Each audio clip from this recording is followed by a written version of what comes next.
నమస్తే వీటన్ న్యూస్ కి స్వాగతం. నారాయణఖేడ్లో 795 డబుల్ బెడ్రూమ్ ఇండ్లను శుక్రవారం ఎమ్మెల్యే సంజీవరెడ్డి పరిశీలించారు. ఈ సందర్భంగా మిగిలి ఉన్న పనులు పూర్తి చేయాలని హౌసింగ్ అధికారులకు ఆదేశించారు. సంబంధిత కాంట్రాక్టర్లతో ఫోన్ లో మాట్లాడి పనులు పూర్తి చేస్తే బిల్లులు అందించేలా కృషి చేస్తామని తెలిపారు. పనులు పూర్తయిన తర్వాత డబుల్ బెడ్రూమ్ ఇండ్లను అర్హులకు అందిస్తామని ఎమ్మెల్యే తెలిపారు. నారాయణఖేడ్ నియోజకవర్గానికి నూతనంగా 4250 ఇందిరమ్మ ఇండ్లు మంజూరు కావడం జరిగిందని తెలిపారు. అర్హులైన వారిని గుర్తించడం జరుగుతోందన్నారు. లబ్ధిదారులు 60 గజాలలో 400 స్క్వేర్ ఫీట్ల నుండి 600 స్క్వేర్ ఫీట్ల వరకు ఇండ్ల నిర్మాణాలు చేసుకోవచ్చని తెలిపారు. పేదలైన అర్హులందరికీ కూడా ఇండ్లు నిర్మించేలా కాంగ్రెస్ ప్రభుత్వం కృషి చేస్తోందని తెలిపారు. ఆయన వెంట హౌసింగ్ అధికారులు, మున్సిపల్ అధికారులు, కాంగ్రెస్ నాయకులు పాల్గొన్నారు. తర్వాత అలాట్మెంట్ కూడా జరిగిపోయిందని చెప్తా ఉన్నారు. కానీ ఆ లిస్టు పరిశీలించి దాంట్లో అర్హులు ఎవరైతే ఉన్నారో వాళ్ళకు ఉంచి మిగతా అనర్హులకు అందరికీ తీసేసి కొత్తగా బెనిఫిషియరీని సెలెక్ట్ చేయడం జరుగుతూ ఉంది. మా ముఖ్యమంత్రి రేవంత్ రెడ్డి గారు, మా కాంగ్రెస్ ప్రభుత్వం, తర్వాత మా పొంగిరెడ్డి శ్రీనివాస్ రెడ్డి గారు గృహ నిర్మాణ శాఖ మంత్రి వారి ఆదేశాల మేరకు మీకు అందరికీ తెలుసు ప్రతి గ్రామంలో కూడా ఇందిరమ్మ ఇండ్లను కట్టుకోవడం జరుగుతూ ఉంది. బీదోళ్ళందరూ 3500 ప్లస్ 20% అంటే 4280 ఇండ్లు మన నారాయణఖేడ్ నియోజకవర్గానికి మంజూరు కావడం జరిగింది. దాంట్లో ఫస్ట్ లిస్ట్లో అందరూ అర్హులు ఉన్నారు. ఇల్లు కట్టుకోవడానికి స్థలం ఉండి కట్టుకునేవారు ముందరికి వస్తే వారికి ఇల్లు బెనిఫిషరీని గుర్తించడం జరిగింది. తర్వాత ఎవరైతే స్థలం లేకుండా ఉన్నారో వాళ్ళకి సెకండ్ లిస్ట్లో పెట్టడం జరిగింది. వాళ్ళకు కూడా మళ్ళీ ఎక్కడైనా స్థలం చూసుకుంటే వాళ్ళకు కూడా ఇల్లు శాంక్షన్ చేయడం జరుగుతుంది. ఇది కాకుండా ఇంకా కొంతమంది ఫస్ట్, సెకండ్, థర్డ్ లిస్ట్లో కూడా మిస్ అయిన వాళ్ళు ఇంకా ఎలిజిబుల్ ఉండి ఎక్కడన్నా మిస్ అయితే వాళ్ళు కూడా మళ్ళీ దరఖాస్తు చేసుకుంటే ఎండిఓకి ఎండిఓ వాళ్ళు హౌసింగ్ వారి ద్వారా ఎంక్వైరీ చేయించి కలెక్టర్ లాగిన్లో నుండి మళ్ళీ వారికి కూడా శాంక్షన్ చేయాలని చెప్పేసి ప్రభుత్వ ఆదేశాలు ఉన్నాయి. అయితే స్పెసిఫికేషన్స్ ప్రకారం ప్రభుత్వం ఏదైతే మాకు ఇచ్చిందో మెజర్మెంట్స్ 60 గజాల లోపట ప్లస్ 600 స్క్వేర్ ఫీట్లు, 400 స్క్వేర్ ఫీట్ల నుండి 600 స్క్వేర్ ఫీట్ల వరకు ఇల్లు కట్టుకునే విధంగా ఇందిరమ్మ ఇండ్లను ఏర్పాటు చేయడం జరిగింది. ఇక దీంట్లో డబుల్ బెడ్రూమ్ మన గురించి రిపేర్స్ గురించి మన గృహ నిర్మాణ శాఖ మంత్రి గతంలోనే 1 సంవత్సరం క్రితమే 6 కోట్ల రూపాయలు దీనికి శాంక్షన్ చేయడం జరిగింది. అయితే ఆ కాంట్రాక్టర్కు మరీ రిక్వెస్ట్ చేసి మళ్ళీ కంప్లీట్ చేయమని చెప్పడం జరిగింది. పాత కాంట్రాక్టర్స్కి వారికి జిఎస్టీ ఏదో అప్పటికి ఇప్పటికీ జిఎస్టీ పెరిగింది, మాకు పాత జిఎస్టీ కన్సిడర్ చేయాలని చెప్పేసి వాళ్ళు ముందుకు రాలేదు.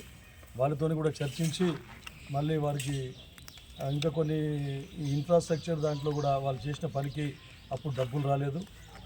తర్వాత ఇంకా వేరే వివిధ ఏవైతే మోటార్లు ఉన్నాయో బోర్ మోటార్లు వాళ్ళు వేసిన దానికి కూడా ఇంకా బిల్స్ రికార్డు కాలేదని చెప్పడం జరిగింది.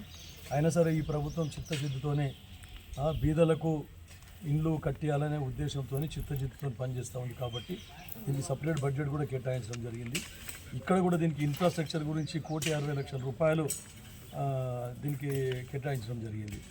దాంట్లో బాగా ఈరోజు చూస్తే అసలు కొన్ని ఇండ్లు అయితే అసలు ఇంకా ఏమి ఇన్కంప్లీట్ ఉన్నాయి. మొత్తం అసలు పైప్ లైన్ సరే కానీ మన ఇది గిలావ్ కూడా చేయలేదు, ప్లాస్టరింగ్ కూడా ఇంకా కంప్లీట్ కాలేదు. తర్వాత కిటికీలు, విండోస్, డోర్స్ కూడా ఫిట్ కాలేదు. అట్లాంటివన్నీ మరి బిల్లు ఎంత మట్టుకు వచ్చింది, ఎంత మట్టుకు పేమెంట్ అయింది వాళ్ళకి. కానీ నాకు ఇక్కడ చెప్తా ఉన్నారు ప్రజలు బిల్లులు రాలేదని చెప్పేసి కాంట్రాక్టర్స్ పెట్టిన మోటార్లు కూడా బోర్లో బిగించిన మోటార్లు కూడా వాపసు తీసుకుపోయిందని చెప్తా ఉన్నారు. వాళ్ళతో మళ్ళీ సంప్రదించి అన్నీ వాపసు తెప్పించి తర్వాత కొంతమంది దొంగలు కూడా ఇక్కడ అన్ని సామాన్ ఎత్తుకపోవడం జరిగింది. అయితే ఇక్కడ కన్వెన్షన్ సెంటర్ ఏదైతే ఉండేనో కన్వెన్షన్ సెంటర్లో మున్సిపాలిటీ ద్వారా ఒక వాచ్మెన్ని డెప్యూట్ చేసి మున్సిపాలిటీ నుంచి జీతం ఇచ్చి 2 కూడా ఈ డబుల్ బెడ్రూమ్ సముదాయము తర్వాత కన్వెన్షన్ హాల్ కూడా పకడ్బందీగా కాపలా గాయాలని చెప్పేసి చెప్పడం జరిగింది. తర్వాత పోలీస్ డిపార్ట్మెంట్కి కూడా రోజు రాత్రి ఇక్కడ అసాంఘిక కార్యకలాపాలు జరుగుతూ ఉన్నాయని చెప్పేసి పోలీసు వారికి కూడా రిక్వెస్ట్ చేసి రోజు ఇక్కడ పెట్రోలింగ్ కూడా ఏర్పాటు చేయడం జరిగింది. అయినా ఎప్పుడో చేతివాటం చూపించి కొంతమంది దొంగలు అది సామాన్ ఎత్తుకుపోవడం జరిగింది. ఇప్పుడు ఇమ్మీడియట్గా ఆ కాంట్రాక్టర్స్తో మాట్లాడి ఆ బెనిఫిషియరీస్ని కూడా హౌసింగ్ వారి ద్వారానే ప్రతి వార్డు వైజు ఎంక్వైరీ చేసి మొన్న ఇల్లు కట్టుకోవడానికి ఎవరైతే ముందుకు వచ్చిందో వాళ్ళని కాకుండా నిజంగా కూడా నిరుపేదలను గుర్తించి స్థలం లేని వాళ్లకు తర్వాత రెంటెడ్ బిల్డింగ్స్లో ఉన్న వాళ్లకు వాళ్ళందరికీ ఈ డబుల్ బెడ్రూమ్ని అలాట్ చేసే విధంగా కృషి చేస్తాం. మళ్ళీ దానికి మరమ్మతులా మరి కొత్త పాలసీ ప్రకారం దానికి అవసరమైన తగు మరమ్మతులు చేస్తామని చెప్పేసి దానికి పైసలు రిలీజ్ చేస్తామని కూడా చెప్పడం జరిగింది గౌరవ గృహ నిర్మాణ శాఖ మంత్రి పొంగులేటి శ్రీనివాసరెడ్డి గారు. దాని ప్రకారం అదే కాంట్రాక్టర్స్కు మేము అప్పగించి మళ్ళీ కంప్లీట్ చేయించే విధంగా మేము కృషి చేస్తాం.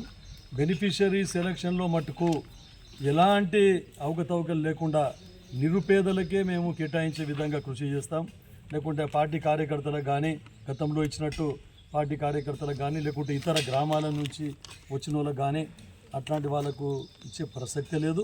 కాకపోతే ఈ నమ్లిమేటు నర్సాపూరు గ్రామస్తులు ఎవరైతే ఉన్నారో గతంలో ల్యాండ్ ఇష్యూ వచ్చింది వాళ్ళకు కూడా దీంట్లో నుంచి ఒక 20% ఇల్లు కూడా వాళ్ళకు కూడా కేటాయించి ఆ స్థలం లేని వాళ్ళకు కూడా వాళ్ళకి ఇచ్చే విధంగా మేము కృషి చేస్తాం.